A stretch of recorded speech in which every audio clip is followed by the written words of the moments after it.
Assalamualaikum warahmatullahi wabarakatuh. Alhamdulillahirabbil alamin. Asyhadu an la ilaha illallah wahdahu la syarikalah wa asyhadu anna Muhammadan abduhu wa rasuluh. Allahumma salli wa sallim wa barik ala sayyidina Muhammadin wa ala alihi wa sahbihi ajma'in. Untuk kedua orang tua kita, para guru-guru kita, dan terkhusus pada Syekh Ibn Athaillah, Syekh Ibn Abbad An-Nafazi Ar-Rundi, Syekh Zarruq, dan para pensyarah lainnya. Saya ulillahi lahum al-Fatihah. A'udzubillahi minasyaitonir rajim. Bismillahirrahmanirrahim. Alhamdulillahirabbil alamin, arrahmanir rahim, maliki yaumiddin. Iyyaka na'budu wa iyyaka nasta'in. Ihdinas siratal mustaqim. Siratal ladzina an'amta 'alaihim ghairil maghdubi 'alaihim waladdallin. Selanjutnya mari kita salawat kepada Nabi. Salawat disertai rasa rindu kita kepada beliau, rasa cinta kita kepada beliau. Memohon kepada Allah agar dilimpahkan kasih sayang, keberkahan, tentraman kepada beliau. Sallallahu Rabbuna ala nuril mubin Ahmad al-Mustafa Sayyidil Mursalin wa ala alihi wa sahbihi ajma'in. Sallallahu Rabbuna ala nuril mubin Ahmad al-Mustafa Sayyidil Mursalin wa ala alihi wa sahbihi ajma'in. Sallallahu Rabbuna ala nuril mubin Ahmad al-Mustafa Sayyidil Mursalin wa ala alihi wa sahbihi ajma'in. Alhamdulillah, segala puji bagi Allah, segala puji atas segala rahmat kasih sayangnya pada kita. Dan kita juga memohon, ya Allah, sampaikan salam kami, rindu kami kepada baginda. Limpahkan rahmat dan kasih sayangmu kepada beliau, kekasih Muhammad sallallahu alaihi wasallam, juga kepada keluarganya, para sahabatnya, dan juga kami umatnya. Ya Allah, kiranya Engkau berkenan mengumpulkan kami bersama kedua orang tua kami, para guru-guru kami, dalam barisan beliau kelak di akhirat mendapatkan syafaat atas izin-Mu darinya. Amin ya Allah, amin ya rabbal alamin. Jamaah Masjid Fatullah dan jamaah Zoom dan YouTube yang di masing-masing tempat, semoga diberkahi oleh Allah, limpahkan rahmat dan kasih sayangnya, dan menjadikan pertemuan kita malam hari ini adalah majelis ilmu yang dihadiri oleh para malaikat, mendoakan dan memohonkan ampunan buat kita. Maka mari kita tuluskan hati semata untuk mencari ridha Allah Subhanahu wa taala. Kita akan melanjutkan materi kita dalam kitab Syarah Al-Hikam, Syarah Ibnu Abbad An-Nafazi Ar-Rundi, dari Al-Hikam Syekh Ibn Athaillah As-Sakandari. Ini yang hikmah yang ke 10 apa 11. Di buku ini tidak ada nomornya. Bismillahirrahmanirrahim. Udfun wujudaka fi ardil khumul fama nabata mimma lam yudfan la yatimmu nitajuhu. Kubur eksistensi, kubur keberadaanmu di bumi khumul, karena tidak ada tanaman yang tumbuh apabila tidak dikuburkan, ditanam. Tidak ada tanaman yang akan menghasilkan buah yang sempurna apabila tidak ditanam, dikubur di dalam tanah. Ya.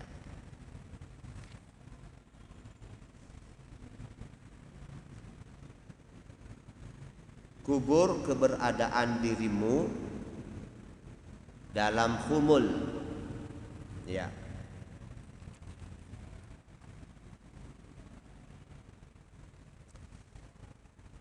Sembunyikan egomu, sembunyikan kebaikanmu, sembunyikan harga dirimu, ya, di depan makhluk tentu saja. Ini diibaratkan dengan tanaman, karena tidak ada tanaman yang dapat berbuah dengan baik kecuali ia ditanam, dipendam, barulah dia bisa tumbuh dengan baik. Tidak ada pengabdian kepada Allah yang sempurna kecuali disembunyikan dari makhluk. Tidak ada ibadah yang sempurna kecuali tidak diketahui oleh orang atau tidak mengharapkan pujian, penghormatan, penghargaan dari orang lain. Nah, ini maksud dari hikmah ini. La syai'a adarru 'alal murid min asy-syahra wa intishari siti li anna dalika min a'zami huzuzihi allati huwa ma'muru bi tarkiha wa mujahadatun nafsi fiha. Tidak ada sesuatu yang paling berbahaya bagi seorang murid, seseorang yang telah meniatkan hati berjalan bersama dengan ruhaninya menuju kepada Allah. Jadi murid itulah orang yang hatinya berkeinginan menuju kepada Allah, kembali kepada Allah, berjumpa Allah, ya. Tidak ada yang paling berbahaya dibandingkan dengan asy-syahra, ketenaran, popularitas, ya. Wa intisharis siti li anna dalika min a'zami huzuzihi allati huwa ma'muru bi tarkiha. Dan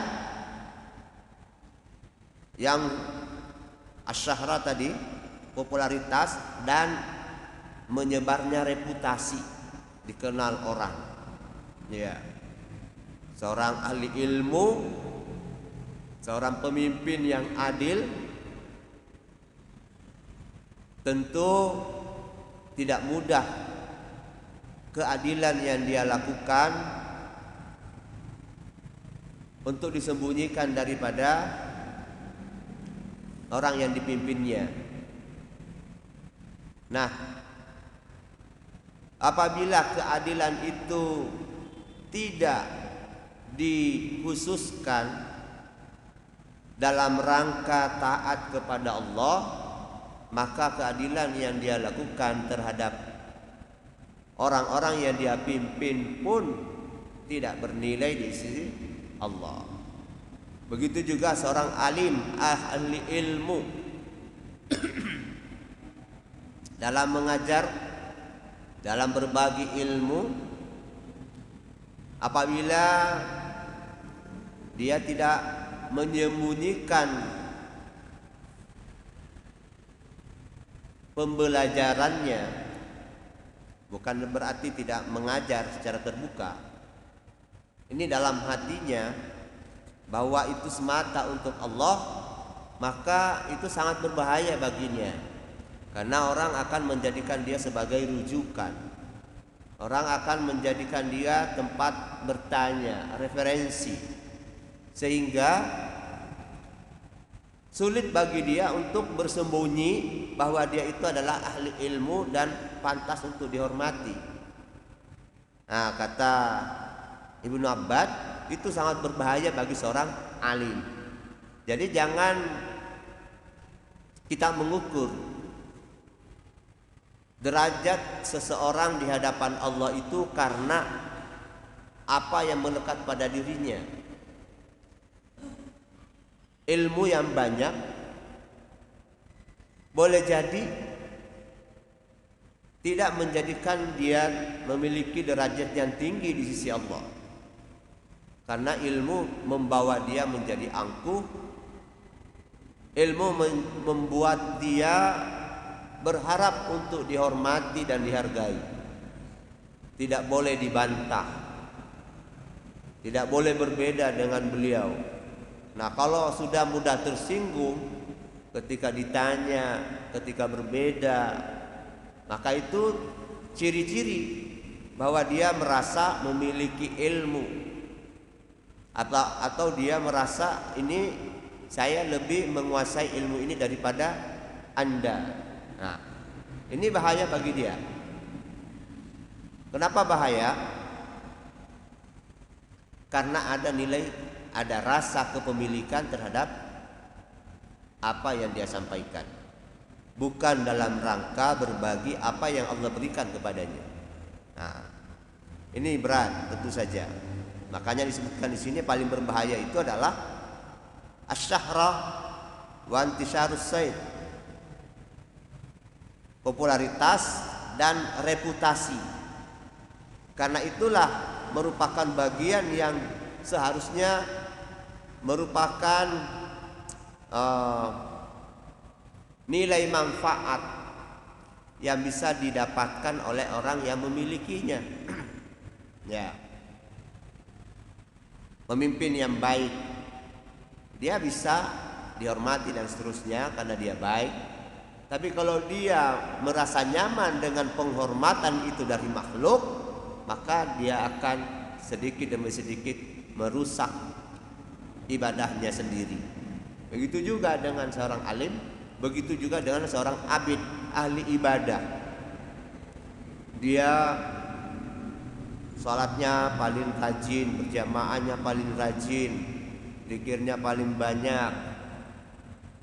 Di masyarakat dia selalu ditempatkan di tempat yang terhormat sebagai tokoh masyarakat.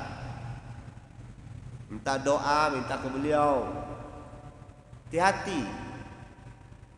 Kalau dia mengambil manfaat dari apa yang dia lakukan, maka ibadahnya menjadi rusak.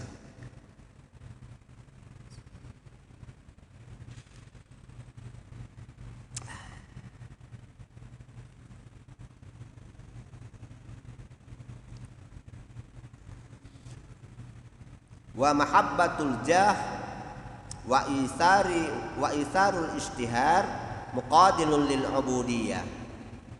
Menyukai harga kehormatan diri, mengutamakan kepopularitasan, itu bertentangan dengan pengabdian dan ubudiyah allati huwa matalibul biha, yang sebenarnya itu yang dituntut dari seorang hamba.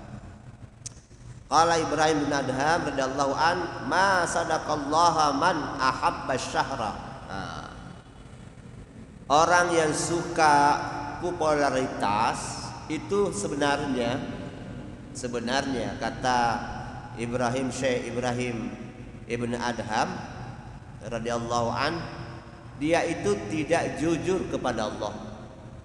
Ya, tidak jujur kepada Allah. Yang suka, ada orang suka popularitas, ingin terkenal, ingin ya dikenal dengan apa saja yang baik dari dirinya. Itu sebenarnya dia tidak jujur kepada Allah. Wa qala ba'dhum tariqatuna hadhihi la tasluhu illa li aqwamin kanasat bi arwahihim al-mazabilu. Jalan kita ini tarekat, jalan kepada Allah, itu tidak cocok kecuali bagi orang-orang yang sudah mampu menyapu sampah-sampah yang seperti ini. Jadi disebutnya sebagai sampah. Keinginan untuk dikenal, keinginan untuk dihormati, dihargai, karena dia adalah tokoh, karena dia adalah ulama, karena dia ahli ibadah, maka itu tidak bernilai di sisi Allah Subhanahu wa taala. Wa qala Ayyub As-Sakhtiyani radhiyallahu an, wallahi ma sadaqallahu abdun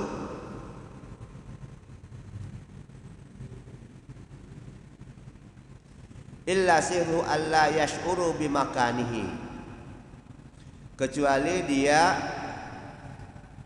seseorang itu belumlah jujur kepada Allah kecuali rahasia dirinya itu tidak lagi merasa memiliki posisi di hadapan Allah. Saya sudah ahli ibadah, sudah taat, saya mungkin lebih baik daripada orang yang belum hadir, belum berjamaah, belum sholat. Itu berarti mengakui ada posisi dia. Kata siapa tadi? Ayyub As-Sikhtiyani radhiyallahu an, itu belum jujur kepada Allah. Ini berat tentu saja.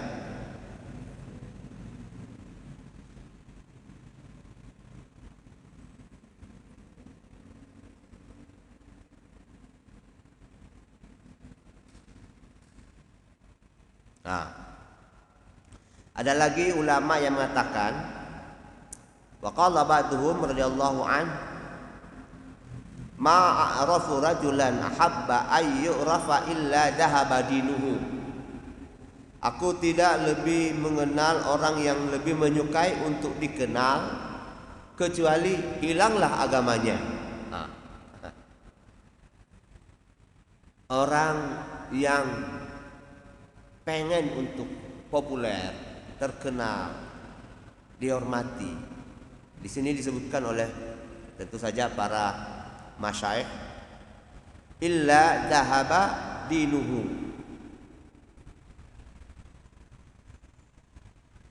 Wa qala aidan la yajidu halawatal akhirah man ahabba ay ya'rifahun nas. Tidak akan menemukan manisnya akhirat, ya, manisnya ibadah kepada Allah bagi orang yang ingin dikenal oleh manusia.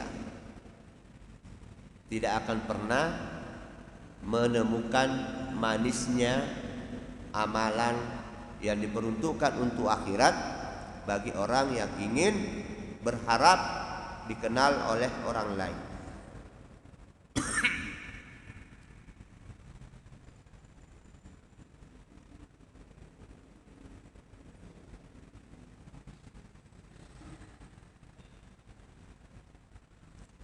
Jadi semua itu harus disembunyikan. Illa bil humul wa suqutil manzila inda nafsihi wa indan nas. Dia harus menurunkan posisi dia terhadap manusia, bahkan terhadap dirinya sendiri.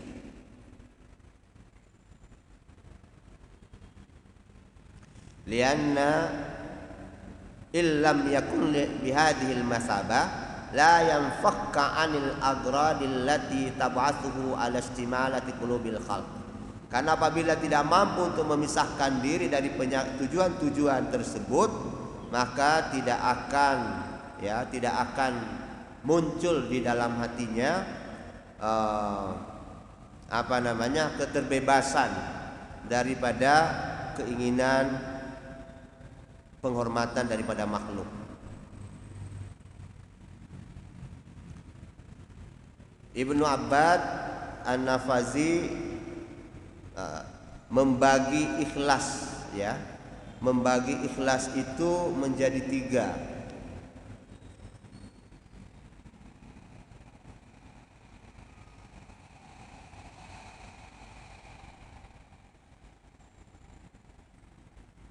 Bukan. Disebutkan oleh Ibnu Abbas di sini, Syekh Abu Thalib Al-Makki radhiyallahu an menjelaskan ikhlas itu ada 3 macam. Wal ikhlasu indal mukhlisin, ikhlas bagi orang yang berusaha untuk ikhlas, ikhrajul khalqi an muamalatil khaliq, mengeluarkan makhluk di saat dia berhubungan dengan Allah, mengeluarkan makhluk dari hatinya di saat dia berhubungan dengan Allah, ya. Wa awwalul khalqi an-nafsu, dan makhluk yang pertama yang dia harus hilangkan adalah dirinya sendiri, keinginannya. Keinginan apa? Ya tadi, keinginan kalau keinginan untuk dikenal orang berarti itu dari luar. Tapi apabila keinginan itu muncul untuk dirinya sendiri, bahwa dia bisa melakukan ini atas usahanya dan untuk kebaikan dirinya, itu pun belum betul-betul murni keikhlasannya kepada Allah. Itu yang pertama. Jadi ikhlasnya orang mukhlis yang berusaha untuk ikhlas. Wal ikhlas indal muhibbin alla ya'mala amalan li adlin nafsi wa illa dakhala alaihi mutabiqatil audi aw tashawwafa ila hazin. Dan ikhlasnya para pecinta yaitu adalah orang yang melakukan suatu perbuatan la ya'malu amalan li adlin nafsi, tidak melakukan satu amalan untuk dirinya, karena apabila itu dilakukan wa illa dakhalahi alaihi mutabiqatul aud, maka akan dia terjebak pada keinginan mendapatkan sesuatu dari amalan itu, mendapatkan pahala. Ini tingkat yang kedua. Kalau tadi mukhlis itu di syarahnya Syekh Az-Zarruq, makam mukhlis yang berusaha ikhlas itu makamnya orang muslim. Kalau muhib ini kalau dibandingkan dengan Syekh Az-Zarruq itu makamnya orang mukmin, ya, tidak lagi berharap untuk dirinya. Itu orang yang pecinta kepada Allah. Wal ikhlas indal muwahhidin, yang ketiga, khurujul khalqi anin nazari ilaihim fil af'ali wa tarkis sukuni wal istirahati bihim fil ahwal. Adapun ikhlas bagi orang yang muwahhid, yang benar-benar bertauhid, yaitu di saat seluruh makhluk itu tidak lagi ada yang dia lihat dalam melakukan sesuatu, termasuk dirinya dalam berbuat, dan watarkus sukuni wal istirahati bihim, dan dia sudah bisa membebaskan dirinya, merasa tentram bersama dengan makhluk yang lain itu. Jadi tidak ada lagi kecuali Allah. Itu para muwahhid, orang-orang yang bertauhid. Kenapa bisa begitu? Itulah orang yang bertauhid, qul huwallahu ahad. Allah itu satu. Bisa sampai pada pembuktian bahwa Allah itu satu di saat seluruh pikiran, seluruh perasaan itu dirasakan bergantung semuanya kepada Allah Subhanahu wa taala, karena Allahus Samad. Allah Maha tempat bergantung segala sesuatu. Jadi ikhlasnya muwahhid itu adalah ketika tidak lagi dia merasa dirinya yang melakukan perbuatan itu, kecuali itu adalah pertolongan dari Allah Subhanahu wa taala. Fisik yang dia gunakan itu adalah milik Allah. Pengetahuan yang dia miliki untuk melakukan sesuatu adalah juga titipan dan milik Allah. Maka dia hanya menjalani ibadah itu sebagai makhluk yang benar-benar wa ala rabbihim yatawakkalun, hanya bergantung kepada Allah. Dia menikmati kebersamaan dengan Allah, dan yang menggerakkan dirinya adalah Allah sebagai bukti cinta Allah kepada dirinya. Allah menjadikan dia sebagai hamba, jalan untuk membuktikan cinta Allah kepada dirinya sendiri. Ya. Fabi arafuni khalaqtul khalqa fabi arafuni. Aku menciptakan makhluk, maka melalui diriku dia mengenal aku. Jadi Allah sendiri yang mengenalkan dirinya kepada si hamba. Apakah dia sudah menyatu dengan Allah? Nah, ini yang berbahaya.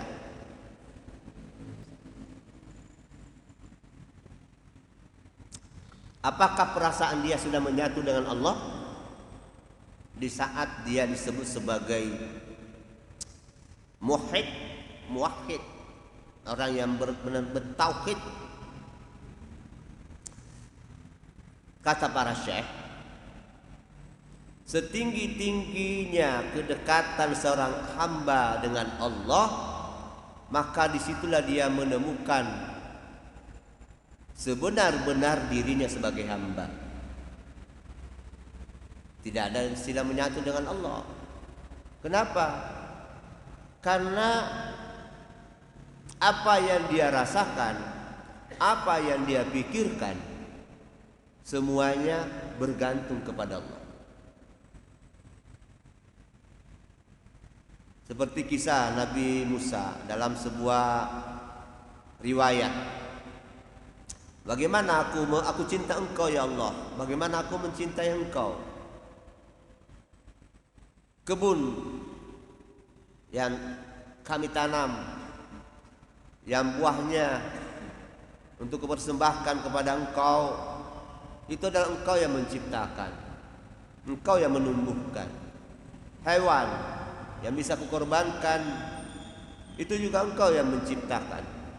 Manalah, dan itu adalah milik engkau. Manalah aku mempersembahkan sesuatu yang punya milik engkau sendiri. Tubuh yang kugunakan untuk ruku dan sujud, itu juga milik engkau ya Allah.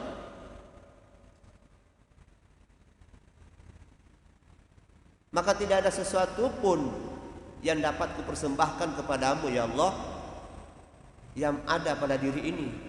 Lalu bagaimana aku membuktikan cintaku pada engkau kalau tanaman tidak bisa kupersembahkan, hewan kurban juga tidak bisa kupersembahkan, rukuk sujud pun juga tidak bisa kupersembahkan, karena semua adalah milik engkau.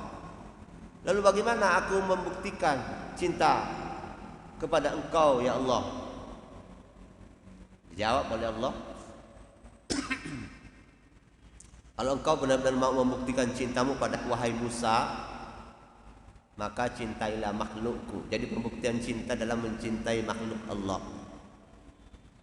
Inilah orang yang bisa ikhlas, yang sebenar-benarnya ikhlas, ketika dia sudah bisa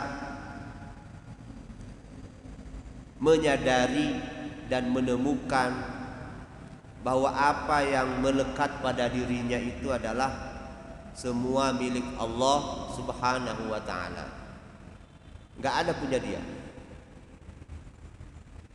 Kalau semua milik Allah, penyakit ingin dikenal enggak berlaku lagi. Kenapa? Apa yang mau dikenali orang? Orang bukan dia yang punya. Ilmu bukan punya dia. Untuk apa orang kenal? Tidak menguntungkan bagi dirinya. Harta, jabatan, dan seterusnya. Enggak ada. Sehingga semua pujian-pujian Yang datang dari makhluk itu tidak berefek bagi dirinya.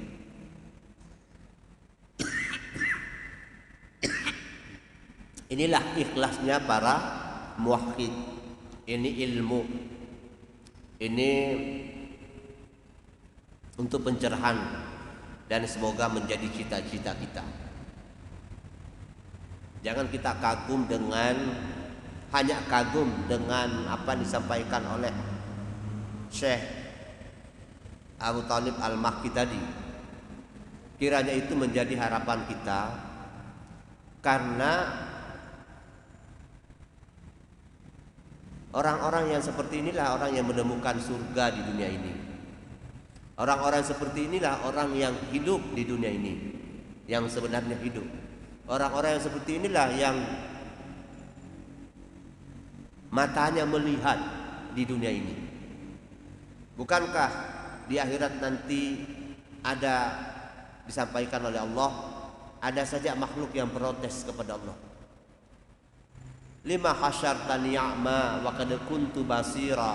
Ya Allah, kenapa engkau bangkitkan kami, kumpulkan kami dalam keadaan buta? Padahal dulu kami melihat. Ya. Allah jawab, bukankah telah datang ayat-ayatmu kepada kalian, ayat-ayatku kepada kalian, lalu kalian berpaling dan melupakan. Wakadzalikal yauma tunsa, maka pada hari ini pun kalian buta dan diabaikan, dicampakkan.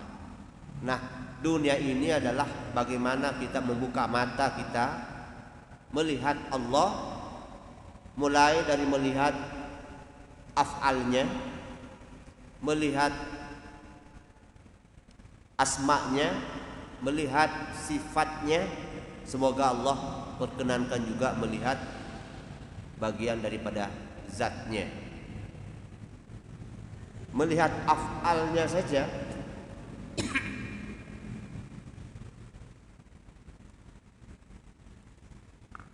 itu sudah pintu pertemuan dengan Allah.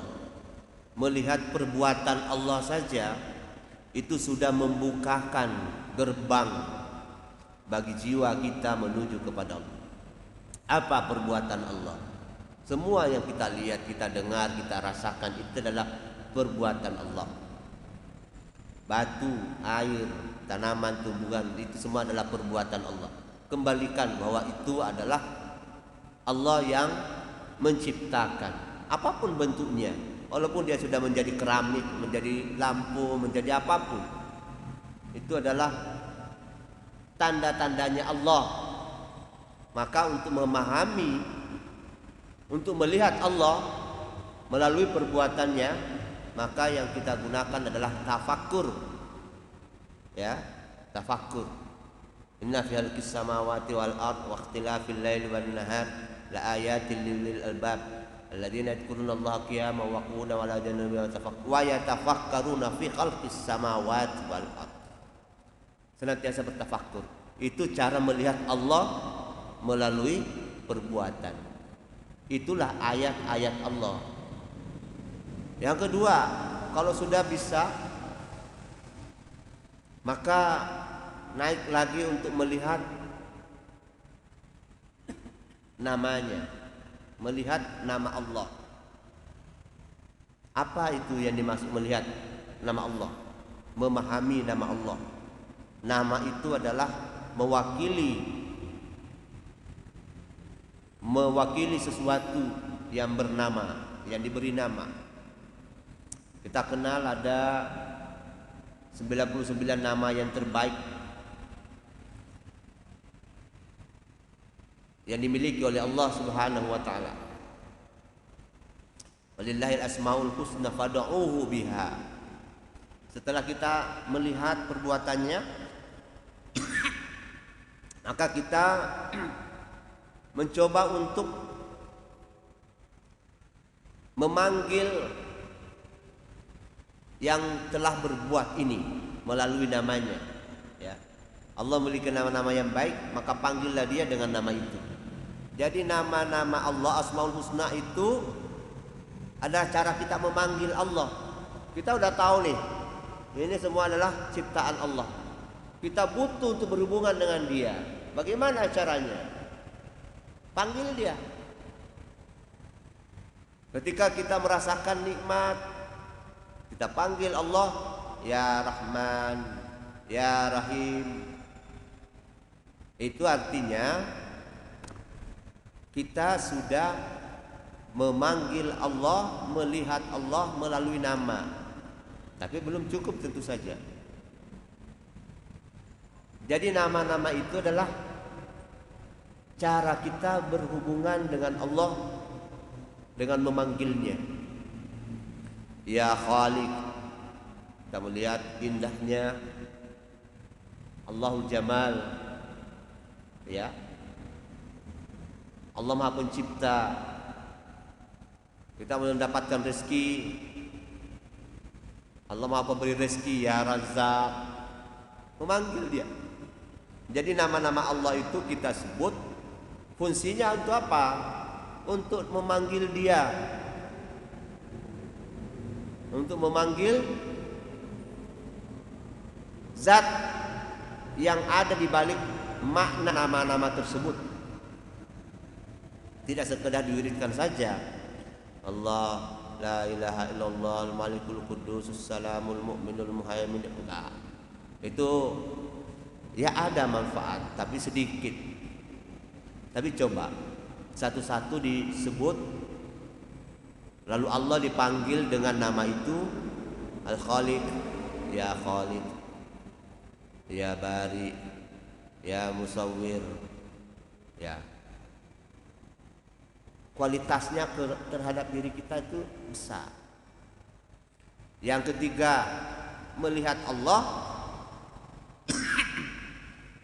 Melihat Allah melalui sifatnya. Nah, ini udah nggak lagi pakai akal. Kalau melihat perbuatan Allah dengan akal, melihat nama Allah dengan akal, melihat sifat dengan perasaan, dengan rasa. Ada kenyamanan, kita bisa merasakan. Itu sifat yang maha pengasih dari Allah. Allah di balik itu.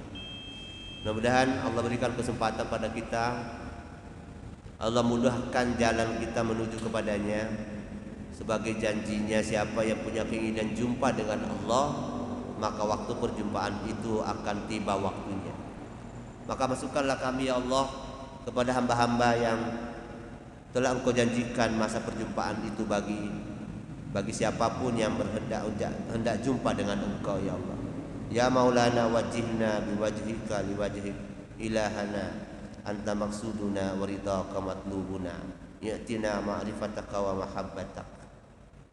Subhanakallahumma wa bihamdika asyhadu an la ilaha illa anta nastaghfiruka wa natubu ilaik.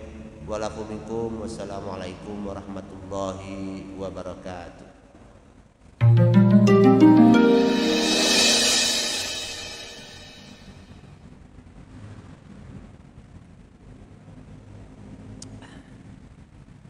Dari saya belum.